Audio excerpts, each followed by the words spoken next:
Praise Lord. Praise Lord. Praise Lord. ప్రభువుని పరిశుద్ధుడైన యేసుక్రీస్తు నామములో యవనస్తుల కూడికి వచ్చిన మీ అందరికీ శుభములు తెలియజేస్తున్నాను. ఎందుకంటే యవనస్తుల కూడిక అంటే రావడానికి కొంచెం ఇబ్బంది పడుతూ ఉంటాం. కానీ దేవుడితో అటువంటి సన్నిహితమైన సంబంధం కలిగి ఉండటం మన జీవితాలకు ఎంతైనా ఆశీర్వాదకరం. మీలో ఎంతమందికి మీ పేరెంట్స్ అంటే ఇష్టం? ఖచ్చితంగా మా అందరికీ ఇష్టం పేరెంట్స్. లాస్ట్ వీక్ స్పెషాలిటీ అంటే ఫాదర్స్ డే. ఆ రోజు అయితే నేను ప్రజెంట్ ఇక్కడ అయితే మంగళగిరి ఏరియాలో ఉన్నప్పుడు ఇక్కడ చర్చి అటెండ్ అయినప్పుడు మాస్టర్ గారు సర్లారి గారు ఒక 10 నిమిషాలు ఫాదర్స్ డే గురించి చెప్పండి అన్నప్పుడు నాకు చాలా సంతోషం అనిపించింది. ఎందుకంటే 17th మా ఫాదర్ చనిపోయిన రోజు. ఆ రోజు ఒక మ్యారేజ్ అటెండ్ అవ్వాలి క్లోజ్. ఆ రోజు పేరు పెట్టుకోవడానికి అవకాశం లేని పరిస్థితిలో దేవుడు నాకు ఇటువంటి అవకాశం ఇచ్చాడు. తండ్రి గురించి మాట్లాడడానికి చాలా సంతోషపడ్డాను. బైబిల్ అంతట్లో మనం చేతిలో మనకు బైబిల్ ఉంది.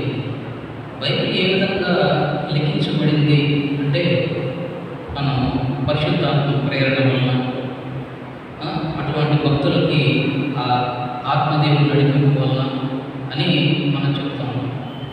బైబిల్ గ్రంథం మొత్తంలో దేవుడు కొన్ని వచనాలని ఆయన చేప తన సమస్తాతో రాశాడు. అవి మనందరికీ తెలుసు, 10 ఆజ్ఞలు. ఆ 10 ఆజ్ఞల్ని దేవుడు తన స్వహస్తాలతో రాశాడు. బైబిల్లో ఏ మాట కూడా దేవుడు తన స్వహస్తాలతో రాశాడు. ఈ 10 ఆజ్ఞల్లో కాకుండా నీ భూమి మీద దీర్ఘాయుష్మంతుడు ఉన్నట్టు నీ తల్లిని తండ్రికి సన్మానించు. అంటే మన తల్లిదండ్రులను సన్మానించడం అంటే మనం ఏమనుకుంటాము? వాళ్ళు సన్మానించడం అంటే వాళ్ళకి ఏదైనా గిఫ్ట్ ఇవ్వడం ఏదో అనుకుంటాము. అది కాదు. సన్మానించడం అంటే వాళ్ళు చెప్పిన మాటలను మనం వినడం. వాళ్ళు మనకి కొన్ని గైడ్లైన్స్ ఇస్తుంటారు మన పేరెంట్స్, వాటిని ఫాలో అవుతూ ఉండాలి. అప్పుడు నాకు గుర్తొచ్చిన సందర్భం ఏంటంటే, ప్రతి తల్లిదండ్రులు వాళ్ళ బిడ్డల్ని కొడుతూ కొడుతుంటారు. నేను కూడా నా కొడుకు కొడుతూ ఉంటాను. కానీ నన్ను మా నాన్న కొట్టిన సందర్భం ఉంటుంది. అది చదువు కోసం కొట్టింది కాదు. కానీ నేను ఇంటర్మీడియట్ చదువుతున్నప్పుడు రివైవల్ మీటింగ్ ఉద్యోగస్తులకు వెళ్ళడానికి మా ఫ్యామిలీ అంతా రెడీ అవుతున్నారు. నేను రెడీ అవ్వాలి. మా నాన్న అడుగుతున్నాడు, ఏంటో రెడీ కాదంటే నేను నాన్న మీద వెళ్ళండి. లాగి చెంప మీద ఒకటే కొట్టాడు. స్టెప్ దగ్గర కింద పడింది, ప్లేట్ అవ్వకపోయింది. ఈ రోజుకి ప్లేట్ అంతే ఉంది. మా నాన్న లేకపోయినప్పుడు కూడా దాన్ని చూసినప్పుడు మా నాన్న కొట్టిన తప్పు నాకు గుర్తొస్తుంది. అంటే తల్లిదండ్రుల వాళ్ళు మనం శిక్షించినప్పుడు మనం దాన్ని వ్యతిరేకించుకోవాలి. వాళ్ళు ఏదైనా మనం మేలు కోసం చేస్తుంటారు, మంచి కోసం చేస్తుంటారు. అంటే ఈరోజు మన అంశం ఏంటి అంటే, చేయవలసిన పనులు చేయకపోతే ఏమవుతుంది? పరిశుద్ధ గ్రంథంలో ప్రతి ఒక్క జీవితాలని నుంచి మనం పాఠం నేర్చుకుంటూ ఉండాలి.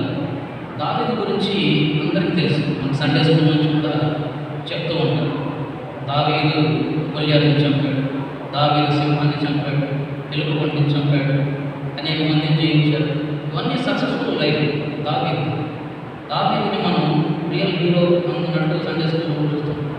కానీ దావీదు జీవితంలో కూడా చేయవలసిన పనులు చేయకపోవడం వలన చేయకూడని పనులు చేసేస్తూ ఉన్నాడు. దేవుడు కొన్ని పనులు చెప్తూ ఉంటాడు, మనం అవి చేయకుండా ఉంటున్నాం. చేయవలసిన పనులు చేయడం మానేస్తాం.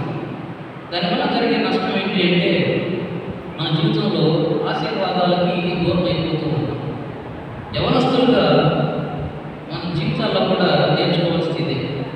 పరిశుద్ధ గ్రంథం మనకు తేటపరుస్తుంది ఏంటంటే, చేయవలసిన పరిశుద్ధ గ్రంథం ప్రతిసారి మనం జ్ఞాపకం చేస్తున్నాం. పరిశుద్ధ గ్రంథం రోజు మనం చదవాలి, ప్రార్థన చేయాలి. ఈవెన్ మనం స్టడీస్లో ఈరోజు ఒక లెసన్ కాలేజీలో అయిపోయింది. ఈరోజు నైట్ కానీ దాన్ని చదవలేదు అంటే నెక్స్ట్ దానికి అటాచ్ చేయడం లెసన్ అయితే మనకు అర్థం కాదు. ఎందుకంటే ఆ రోజు చదవాల్సిన గ్రంథం కూడా ఈరోజు రోజు మనం నెగ్లెక్ట్ చేస్తే అది ఖచ్చితంగా మనం దూరం అయిపోతుంటుంది. ఈరోజు కాదు, రేపు చదువుతాం, ఈరోజు రేపు చేసుకున్నాము, రేపు చదవాలి. ఆ రేపు అనేది మనని దేవుడి నుంచి దూరం చేసేస్తూ ఉంటుంది. యవనస్తుల జీవితాల్లో సాధారణ ప్రధానంగా చేసిన పని అది. దావీదు జీవితంలో కూడా అదే జరుగుతూ ఉంది. చేయవలసిన పని మానేసడం వలన చేయకూడని పని చేస్తూ ఉన్నాడు. మన జీవితాల్లో మనం నేర్చుకోవాల్సిన ముఖ్య పాఠాల్లో ఇది కూడా ఒకటి. దేవుడు మనకి ఒక డెస్టినేషన్, ఒక దాన్ని చెయ్యాలి అని ఒక లక్ష్యం మన దగ్గర ఉన్నప్పుడు ఆ లక్ష్యం వైపే మనకు ఉండాలి. యవనస్తులు విద్యార్థి దశలో మన గోల్, మన లక్ష్యం ఏంటి? మన స్టడీస్ పూర్తి చేయాలి, తర్వాత మనం ఒక జాబ్ రీచ్ అవ్వాలి. ఇట్లా ప్రతి ఒక్కరికి కొన్ని లక్ష్యాలు ఉంటాయి. ఒక ప్రొఫెషనల్ అవ్వాలి, డాక్టర్ కానీ, ఇంజనీర్ కానీ, ఐఏఎస్, ఇట్లా కొన్ని ఎవరి లక్ష్యాలు వాళ్ళు ఉంటాయి. వాటన్నిటినీ మనం చేరాలంటే ఏం చేయాలి? మనం చేయాల్సిన పని చేయాలి. అంటే స్టడీస్ మీద మనం కాన్సన్ట్రేషన్ ఉంచాలి. ఆ స్టడీస్ మీద కాన్సన్ట్రేషన్ మనం ఉంచలేదు అంటే మన లక్ష్యాన్ని మనం దూరం అయిపోతున్నట్లయితే, చేయాల్సిన పని చేయట్లేదు కాబట్టి చేయకూడదు పని చేస్తాం. ఇప్పుడు మొన్న ఎప్పుడు లాస్ట్ మంత్ చెప్పినట్టు జ్ఞాపకం, ఒక అతను ఆ ఫోన్ నుంచి ఒక మెసేజ్ వచ్చింది. ఒక మిడిల్ ఏజ్ పర్సన్కి ఒక మెసేజ్ వచ్చింది. ఏంటి అంటే ఒక అసభ్యకరమైన ఒక మెసేజ్ వచ్చింది. అతను మెయిల్ పెట్టాడు కంపెనీకి, ఇట్లా నాకు అసభ్యకరమైన ఒక మెసేజ్ వచ్చింది. ఏంటంటే వాళ్ళు రిప్లై మెసేజ్ పెట్టారు, సార్ మీరు 30 సెకండ్స్ మీ ఫోన్లో అటువంటి అసభ్యకరమైన చిత్రాలను మీరు చూశారు కాబట్టి మీ ఆలోచన, మీరు వాటికి ఇంట్రెస్ట్ చూపిస్తున్నారు అని తెలుసుకొని మేము వాటిని పంపిస్తూ ఉన్నాం. అంటే ఒక 30 సెకండ్లు మన మనసు ఏ విధంగా దేని మీద కేంద్రీకృతమై ఉంటుందో మనకు తెలియకుండా ఇండైరెక్ట్గా దాని ప్రభావం మన మనసు మీద, మన బ్రెయిన్, మన మనసు మీద పడుతుంది. కాబట్టి మనం చేయాల్సిన పని ఏంటి అంటే విద్యార్థులు చదువు మీద కాన్సన్ట్రేషన్ చేయాలి. ఎప్పుడైతే చేయవలసిన పని మనం చేయకూడని పనులన్నీ చేస్తాం. కాలేజీకి వెళ్ళాలి, పాఠాలు వినాలి, కానీ మనం కాలేజీకి వెళ్ళకపోతే పేరెంట్స్ కొన్ని పిల్లల మీద మంచి అభిప్రాయాలు కలిగి ఉంటారు. ఆ అభిప్రాయాలను మనం వాళ్ళకి తెలియకుండానే మనం వాటి నుంచి దూరం అయిపోతూ ఉంటాం. ఇక్కడ దావీదు జీవితంలో కూడా అక్కడ చేయడానికి పాపం ఒకటి చేశాడు అని మనం పరిశుద్ధ గ్రంథంలో చూస్తాం. 2 సమూయేలు గ్రంథం 11-12 అధ్యాయంలో మీరు చూసినట్లయితే, మీరు ఇంటికి వెళ్ళినాక నీట్గా చదువుకోండి. అక్కడ దానికన్నా ముందు దావీదు పెద్దవాడైపోయినప్పుడు స్థిరపడిపోయాడు, బాగా మంచిగా స్థిరపడ్డాడు. కానీ అప్పుడు యుద్ధానికి వెళ్ళాల్సిన సమయం అది. యుద్ధానికి వెళ్ళాల్సిన సమయంలో దావీదు యుద్ధానికి వెళ్ళలేదు, ఇంట్లో ఉండిపోయాడు. ఆ ఉండిపోయినప్పుడు జరిగిన నష్టం ఏంటి? యుద్ధానికి వెళ్ళాలి, అక్కడ వెళ్ళలేదు. కాకపోతే అక్కడ ఒక చూడడానికి ఒక కార్యాన్ని చూడటం, తన మనసులో తప్పు ఆలోచనతో దాన్ని ఇంప్లిమెంట్ చేయడం, లైఫ్లో జరగడం వల్ల దేవునికి దూరం అయిపోయాడు.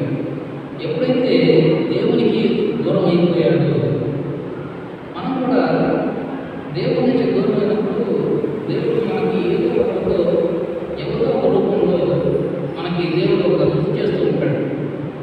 దాన్ని మనం గ్రహిస్తూ ఉంటాం. మనం గ్రహించాలి. ఎప్పుడైనా కూడా దేవుడి నుంచి మనం దూరంతో ఉన్నప్పుడు మన 6 సెన్స్ అనుకుంటున్నాం కదా, మన 6 సెన్స్ ముందే చెప్తుందని. ఆ 6 సెన్స్ చెప్తుంది అంటే మనలో ఆత్మదేవుడు ప్రేరేపిస్తున్నాడు. మనం ఈ తప్పు చేస్తున్న ముందే తెలుస్తుంది మనకి, ఇది చేసేది తప్పు, రేపు రాము తెలుస్తుంది. మనం దాన్ని ఓవర్కమ్ చేస్తే మనం పాపంలో పడిపోతాం. అదేవిధంగా దావీదు జీవితంలో కూడా ఇదే జరిగింది. ఎందుకు పడిపోయాడంటే చేయాల్సిన పని చేయలేకపోతే చేయకూడని పనులు చేస్తున్నాం. దేవుని బిడ్డలుగా మనం చేయాల్సిన పని ఏంటి? దేవుని బిడ్డలుగా ప్రార్థన చేయాలి, వాక్యాన్ని ధ్యానిస్తూ ఉండాలి, మందిరానికి రావాలి, సువార్త సేవలో పాల్గొనాలి, దేవునితో గడపవలసిన సమయం మార్నింగ్ ఈవినింగ్ దేవునితో గడపవలసిన సమయం గడపాలి. ఇవన్నీ చేస్తే మనం దేవునికి దగ్గర అవుతూ ఉంటాం. ఈ విధంగా చేయాల్సిన పనులు చేసి చేయకూడని పనులు మనం దూరం అవుతూ ఉంటాం. మనం పాపం అంటూ ఉంటాం కదా. అసలు పాపం అంటే ఏంటి?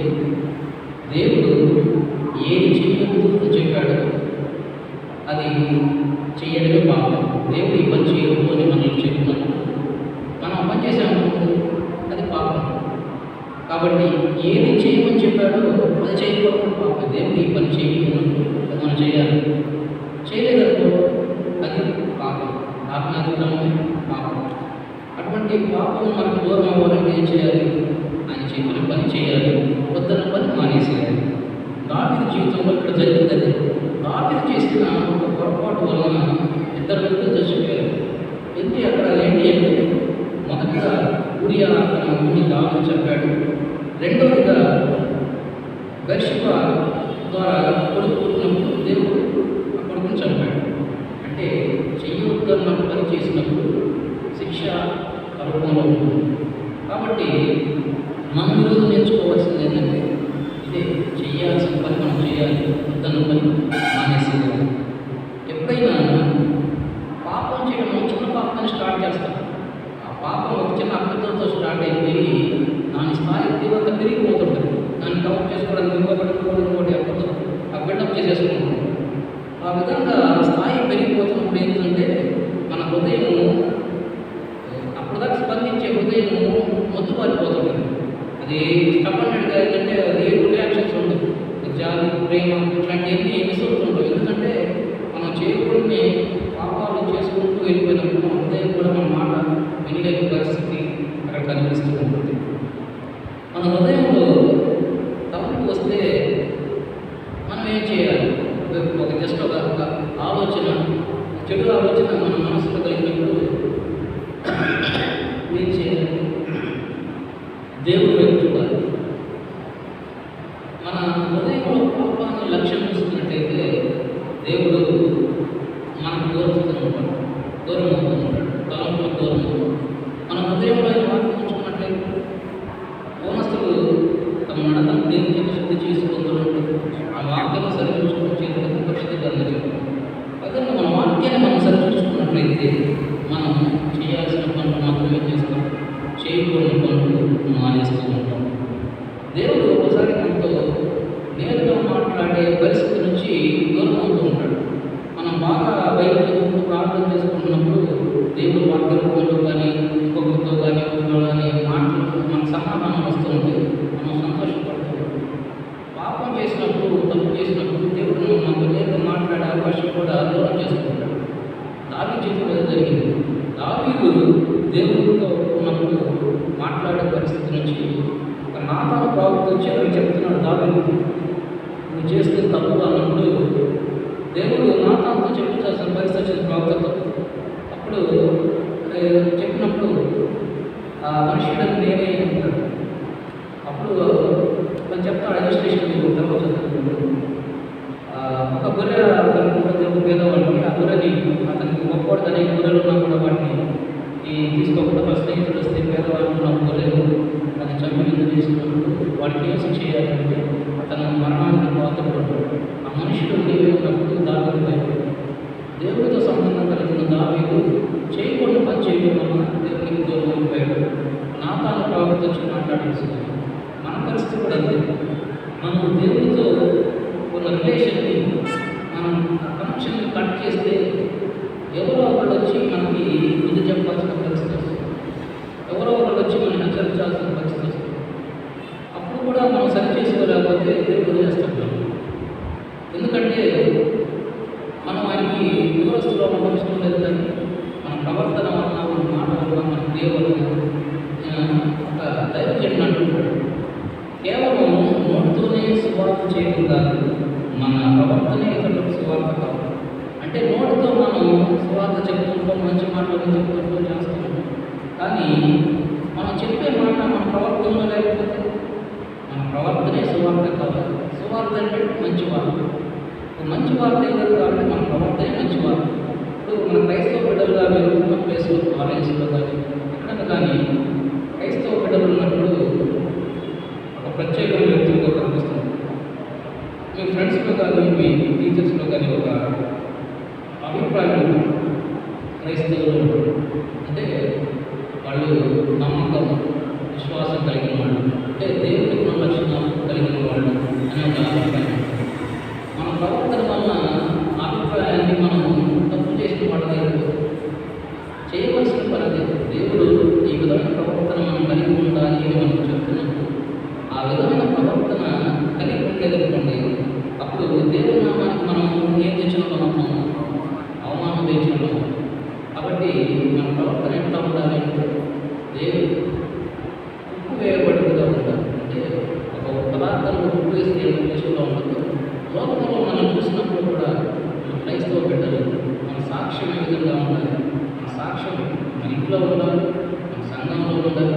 చదువుకునే దగ్గర ఎక్కడ చూసినా కూడా క్రైస్తవ బిడ్డలు దేవుడి నామానికి మనం తెచ్చేవాడు, మనం అమ్మాన్ని తెచ్చేవాడు. దేవుడు చేయవలసిన పని చేయడం వలన దేవుడు మన జీవితంలో ఆశీర్వాదకరంగా మారుస్తారు. అనేక మంది చాలా మంది భక్తులు అంటారు సీక్రెట్ ఏంటి అంటే విశ్వాస ప్రార్థన. మనం ప్రార్థనలో గడుపుతూ ఉంటే ఆనందం లేదు. మీరు ట్రై చేసి చూడండి. ఏదన్నా ఒక ప్రార్థన చేయడం స్టార్ట్ చేసి ప్రార్థన చేసి కంటిన్యూ చేస్తూ ఉంటే ఆ సంతోషం వేరుగా ఉంటుంది. దేవుడితో కలిగే సంతోషం అది మన లోకంలో ఎక్కడ కూడా మనకు రాదు. ఇప్పుడు నా వీడియోస్ ఏంటంటే మనిషికి సంతోషం సమాధానం లేని పరిస్థితి. ఆర్థికంగా డబ్బు స్థిరపడిన వ్యక్తులు కూడా పొదువైంది అంటే సంతోషం సమాధానం. ఈ సంతోషం కోసం ఎక్కడెక్కడ ఎదుర్కొంటున్నాం, లాభం క్లబ్స్ అని ఏదో ఎదుర్కొంటున్నాం. వాటి వల్ల కూడా సంతోషం. ఇప్పుడు దేవుడిలో ఉంటే అటువంటి ప్రవర్తన కలిగి ఉంటే దాంట్లో సంతోషించే సంతోషం అది మనం తీసుకుంటుంది. ఈ లాస్ట్గా మన క్రైస్తవ జీవితంలో త్యాగం, ప్రేమ అనేది రెండు మాటలు మనకి ఎక్కువగా కనిపిస్తూ ఉంటాయి. వాటిని మన లైఫ్లో కూడా మనం ఇంప్లిమెంట్ చేసుకోవాలి. ఒక చిన్న ఉదాహరణ చెప్పి నేను ముందుకు చేస్తాను. ప్రేయింగ్ హ్యాండ్స్ అంటే మనకి తెలుసు. మన ప్రేయింగ్ హ్యాండ్స్ మన ఇళ్ళలో అలా ఉంటాయి. ఒకటి కలుస్తారు ప్రేయింగ్ హ్యాండ్స్ వాటికి రాస్తారు. ప్రేయింగ్ హ్యాండ్స్ అందరూ తెలుసు కదా. మన మెయిన్ డోర్లో కూడా వేస్తుంది ప్రేయింగ్ హ్యాండ్స్. వాటి వెనకాల ఒక హిస్టరీ ఉంది. మనకు తెలుసా? వాటి వెనకాల ఒక హిస్టరీ ఉంది. అది ఇద్దరు స్నేహితుల యొక్క హిస్టరీ. అదేంటంటే ఎన్నో సంవత్సరాలుగా ఇద్దరు ఫ్రెండ్స్ ఉన్నారు. వాళ్ళిద్దరూ చిత్రకళ అంటే మన ఆర్టిస్ట్ అవ్వాలని వాళ్ళిద్దరికి ఇష్టం. వాళ్ళిద్దరికి ఇష్టమైతే వాళ్ళిద్దరూ ఆర్ట్ నేర్చుకోవడానికి వెళ్తారు. కానీ వాళ్ళు ఇద్దరు కూలి పని చేయాలి. ఇద్దరు కూలి పని చేసి ఈ ఆర్ట్ నేర్చుకోవాలి. వాళ్ళకప్పుడు టైం సరిపోవట్లేదు. ఒకళ్ళు కష్టపడతారు, ఇద్దరు కష్టపడినప్పుడు వాళ్ళకి టైం అడ్జస్ట్ కావట్లేదు. దానివల్ల వాళ్ళు ఆలోచించారు మన ఇద్దరం స్లిప్స్ రాసుకున్నాం, ఎవరి పేరు వస్తే వాళ్ళు పెయింటింగ్ నేర్చుకున్నాం, ఆర్ట్ నేర్చుకున్నాం. రెండవది ఏం చేయాలి, ఒక పని చేసేసి అయిపోయిందాక ఇతను ఆర్టిస్ట్ అయిన తర్వాత ఇతర డబ్బులు సంపాదించాలి, రెండవది నేర్చుకోవాలి. ఈ ఇన్స్పిరేషన్ జరిగిన సందర్భం 15వ శతాబ్దంలో జరిగిన రియల్ సంఘటన. అప్పుడు ఇద్దరు షూట్ చేసుకుంటారు. ఒక అతను పేరు వస్తుంది. అతను నేర్చుకోవాలి. అతను చెప్పాడు, అరే నేను కాదు కదా, నువ్వు నేర్చుకో. పేరు నా పేరు వస్తే వచ్చింది, నువ్వు నేర్చుకోవాలి, నేను ఇప్పుడు పని చేసి నేను అమౌంట్ ఇస్తాను.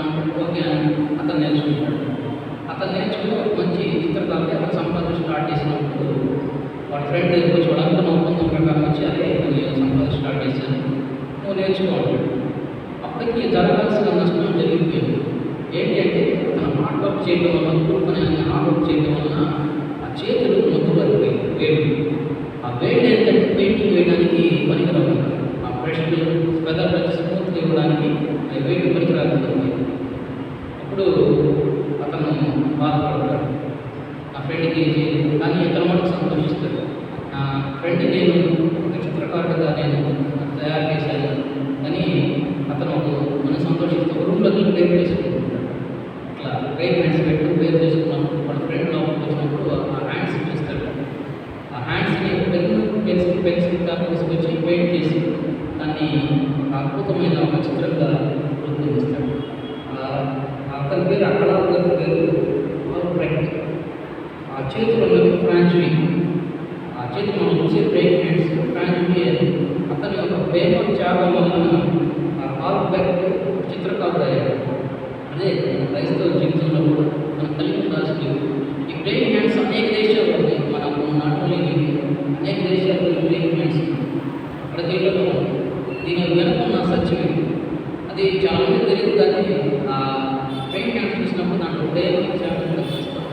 అదేవిధంగా క్రైస్తవ బిడ్డలుగా మనం చూసినప్పుడు మనలో ప్రేమ కనిపిస్తూ ఉండాలి, మంచి ప్రవర్తన కలిగి ఉండాలి. ఇవన్నీ దేవుని నామానికి చేస్తూ దావీదు ఏ విధంగా తన జీవితంలో చిన్న తప్పు వలన దేవునికి దూరం అయ్యాడు. దాన్ని తిరిగి నాతాను ప్రవక్త చెప్పినప్పుడు సరి చేసుకున్నాడు.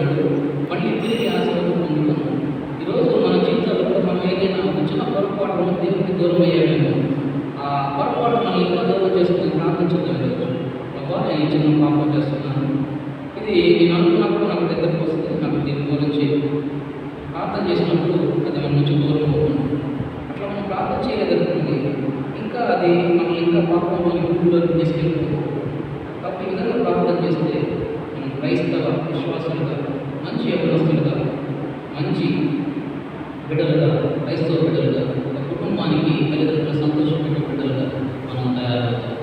అటువంటి మహాత్ములు ప్రతి మన జీవితంలో దేవుడు గురించుంటారు. ఆమేన్. ప్రార్థన చేసుకుంటాం.